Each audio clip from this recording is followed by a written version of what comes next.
Hi అండి, నేను మీ హసీనా. ఇప్పుడు దేశమంతటా ఏదైనా హాట్ టాపిక్ ఉందా అంటే అది ఓన్లీ ఎలక్షన్స్. ఓటు అనే ఆయుధంతో సరైన నాయకుడిని ఎంచుకోవడం మన బాధ్యత.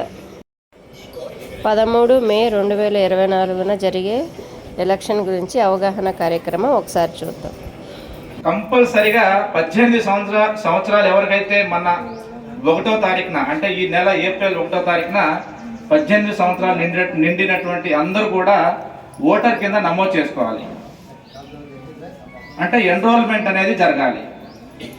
18 సంవత్సరాలు నిండిన తర్వాత కూడా అతను ఓటర్ కింద నమోదు కాలేదనుకోండి, ఏమవుతుందండి? ఒక ఓటుతో ఎంతమంది ఓడిపోయారు, ఒక ఓటుతో ఎంతమంది గెలిచారు మీకు తెలుసు కదా, తెలుసండి. మరి నాకేమైందిలే, నాకు 18 సంవత్సరాలు నిండింది, ఈ సంవత్సరం కాదు వచ్చే సంవత్సరం నేను ఓటేస్తాను, 5 సంవత్సరాల తర్వాత వేస్తానంటే కుదురుద్దండి, తప్పు కదా అది. కాబట్టి 18 సంవత్సరాలు నిండిన వెంటనే మనము కావున 13 మే 2024 జరిగే ఎలక్షన్స్లో మనం ఓటు హక్కును ఉపయోగించుకుందాము. ఈ టాపిక్ కనుక మీకు నచ్చినట్లయితే ప్లీజ్ లైక్ చేయండి, షేర్ చేయండి, నా ఛానల్ని సబ్స్క్రైబ్ చేయండి. Thank you.